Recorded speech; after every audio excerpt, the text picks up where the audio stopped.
see me okay? Yeah. Guys, I feel incredibly thankful to be receiving the Luthez Award. And also kind of relieved because we're not in a 15th wave of COVID and we can actually make this event happen. I can put on stress and take my back home finally, right?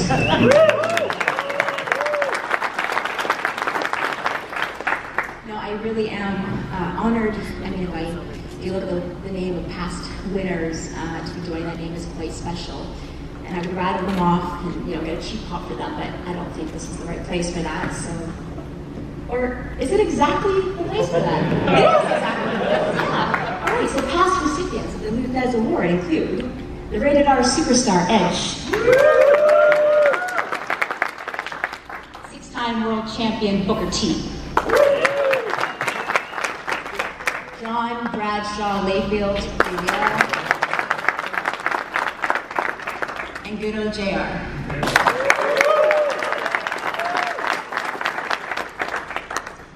So I'm excited to be joining this list, but what I'm most excited about is to become the first female to join this list.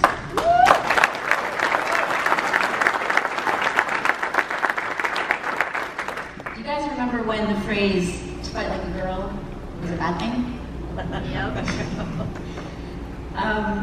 As a kid growing up watching wrestling, I never thought that I'd be up here as a woman, accepting this respected award in the male-dominated world of professional wrestling.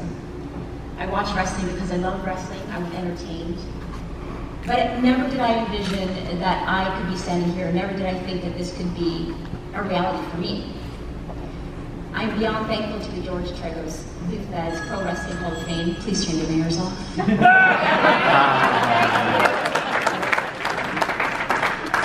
I want to say thank you for opening your eyes, being so forward thinking, and opening your wing to women in our sport.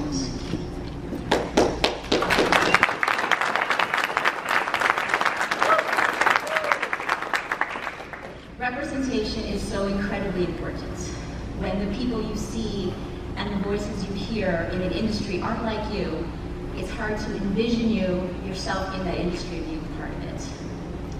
The number one question I get asked is, did you always know you wanted to become a wrestler? And the answer is no. I mean, how could I? Most of what I saw was women in secondary roles. Even accomplished and able women's wrestlers like Sherry Martel and Luna Vachon were cast in, yeah, you can cheer for that.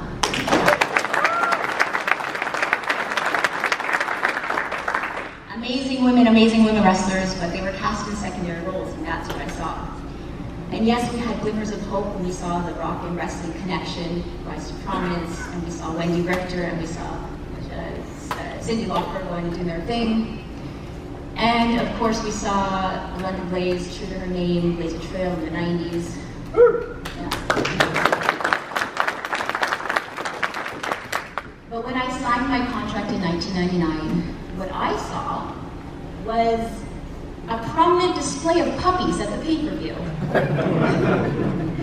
The name I was given when I first debuted in 2000 was TNA. Obviously stood for talent and ability. Yeah. No, it was test and elbow, but also could have been, left open for interpretation. And another thing that was left open for interpretation was the role of women.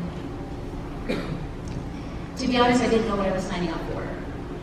Sometimes the women wrestled, sometimes they didn't, sometimes they were scantily clad, most times they were scantily clad. And even, in fact, at one point, well, we didn't have a viable women's division. At one point, we didn't even have a women's championship to compete for.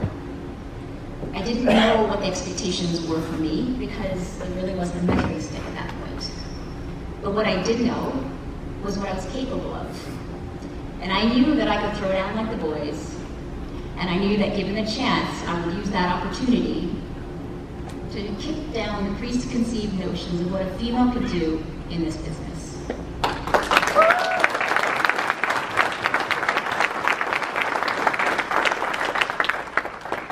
As things started to happen for us during the golden era, as we like to call it, we started to get more opportunities, more prominent storylines, longer matches. I placed a tremendous amount of pressure on myself because not only was the world of wrestling launching, but every little girl and woman was watching, and that was something that I carried to the ring with me every single night and every time I walked through the curtain. That pressure to represent became my driving force to gain visibility for women, to be a voice, because female role models matter.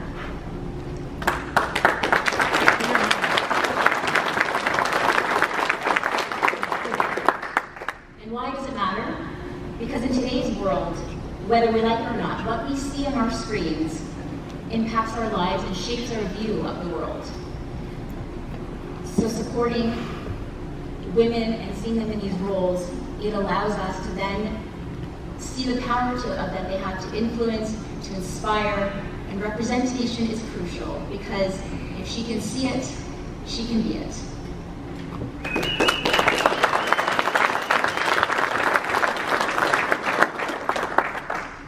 One fateful day in 2004, Lita and I got to work, and we saw that we were the main event of Raw.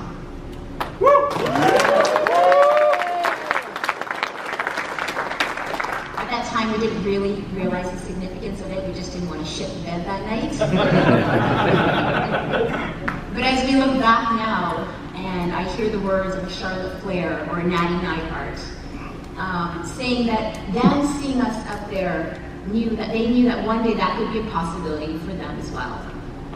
Because if she can see it, she can be it.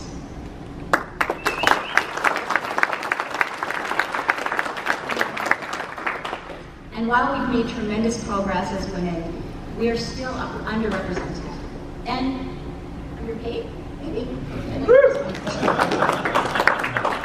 Topic for another day. But the intrepid spirits of women like Liv Morgan, our new SmackDown Women's Champion,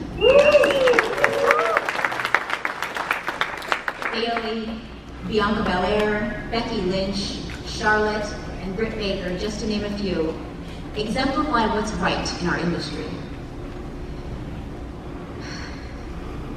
Their steadfast determination and resulting body of work transcend stereotypes and doubt. I'm excited and I'm encouraged to watch these women as they inspire the next women wrestlers, just like the golden era, the girls of the golden era, like myself and Lita and Molly Holly and Jazz and Victoria did for them.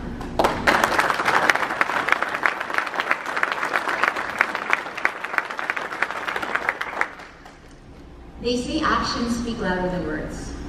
So I guess it's a good thing in our industry, because often our actions are our words. So here's to more women in the main event and more matches on the card. Here's to more women named to Hall of Fame spots and receiving awards. Let's continue to kick down doors, and let's smash glass ceilings.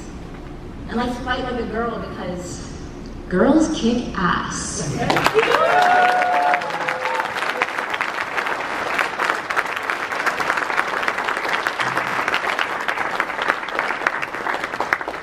I just want to say thank you, and I guess the one last question I have is, are you guys satisfied? Yeah.